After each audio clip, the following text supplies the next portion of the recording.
Baik, Bapak Ibu sekalian, saya coba perkenalkan ini dari IMI ada Prof. Sabar. Prof. Sabar adalah ketua IMI, ya. Silakan Prof. Sabar, dada, Prof. Sabar.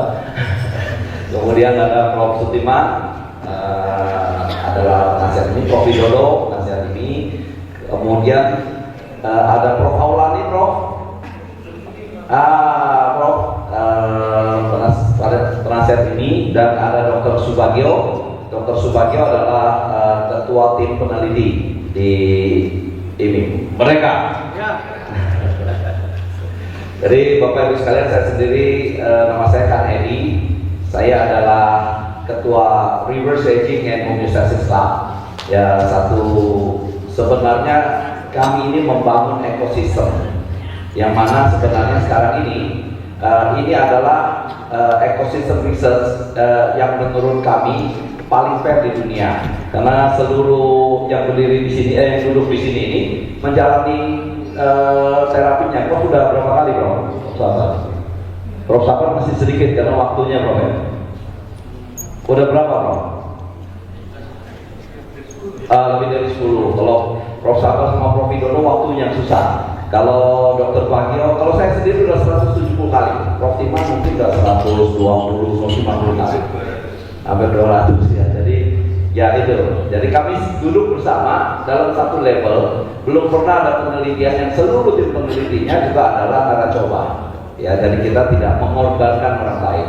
Dan uji cobanya para member ini memberikan kontribusi dalam bentuk dana ya untuk membiayai riset, kemudian mensubsidi bagi member yang sakit tapi tidak mampu.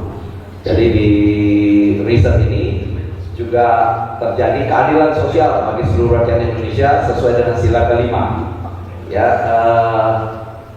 yang paling menarik lagi adalah ternyata dari akar rumput yang sederhana ini kita tidak mendapatkan support dana dari pemerintah, kita tidak mendapatkan support dari farmasi besar. Sampai saat ini sudah berjalan 3 tahun, Bapak Ibu sekalian. Oleh Prof. Timan tidak boleh diizinkan untuk diviralkan, meskipun ada 50 member kami yang sembuh dari kanker. Ya, ada 1 member hepatitis B yang DNA-nya pun sudah tidak terdeteksi lagi virusnya.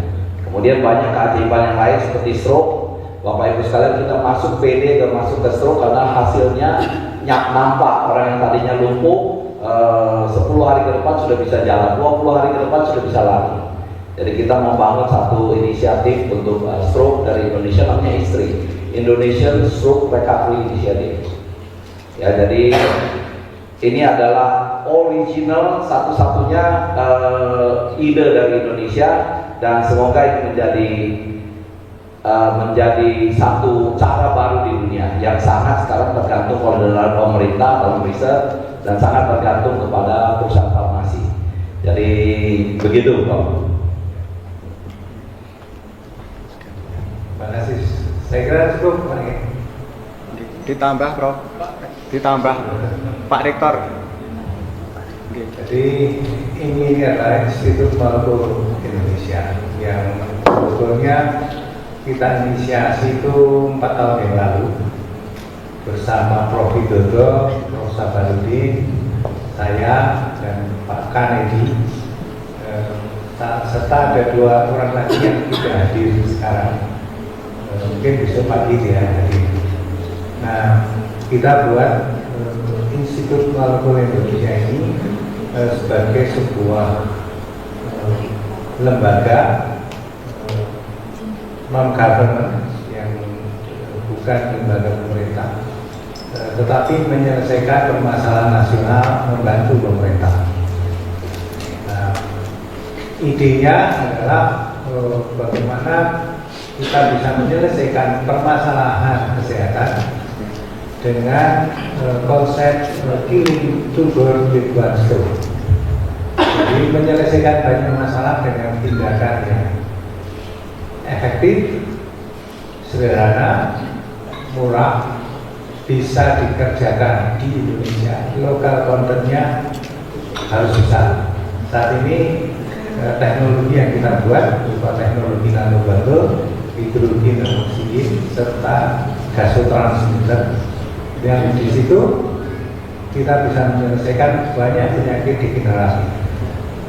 Dan penyakit-penyakit ini selama ini termasuk jenis penyakit yang susah dikerjakan.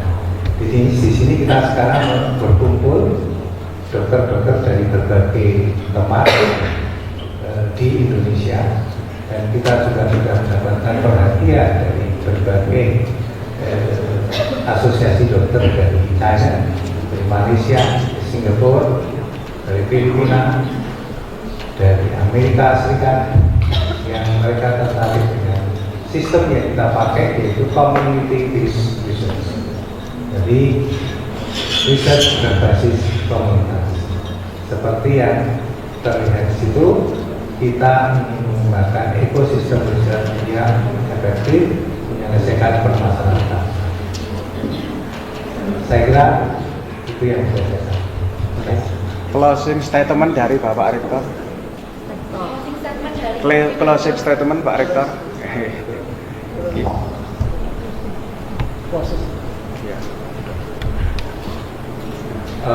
Nanti saya nggak sebagai rektor ya, sebagai member dari IMI member dari IMI. Jadi seperti yang sampaikan Prof. Stiman tadi, bahwa salah satu permasalahan global itu adalah kesehatan. Bagaimana kita ketahui bahwa kita sudah terlepas dari pandemi, dan isu-isu kesehatan ini menjadi sangat penting, khususnya juga di Indonesia. Bagaimana kesehatan ini bisa murah, kemudian terjangkau, dan kemudian juga masyarakat lebih lebih mudah juga untuk memperoleh pelayanan kesehatan. Dan di antara yang ada di masyarakat yang biasanya memerlukan caring yang lebih, itu adalah penyakit-penyakit degeneratif, penyakit-penyakit yang sifatnya kronis. Karena biasanya penyakit-penyakit degeneratif dan kronis ini menyebabkan ketergantungan penggunaan obat. Nah, kalau itu terjadi terus, maka sebenarnya ada implikasi side effect pada orang yang bersangkutan, dan juga bagi pemerintah mengeluarkan beban untuk melakukan pengobatan. Sehingga kita mencoba untuk melakukan banyak diskusi bagaimana ada usaha-usaha yang bisa dilakukan, sehingga ada orang-orang atau pasien yang degeneratif ini bisa dilakukan sentuhan-sentuhan yang sifatnya bisa mempengaruhi lifestyle atau quality dari kehidupan dari masyarakat. Demikian maka ketergantungan masyarakat akan obat-obatan dari pemerintah dan juga kepada masyarakat dan keluarganya semakin berkurang dan semakin murah. Kira-kira itu mungkin yang banyak kita diskusikan, dan kita mencoba juga untuk bekerja sama dengan berbagai pihak, dan tentu hasil-hasil penelitian juga kita mencoba untuk melakukannya, menganalisisnya menggunakan tools dan juga parameter yang bisa diterima secara saintifik. Terima kasih.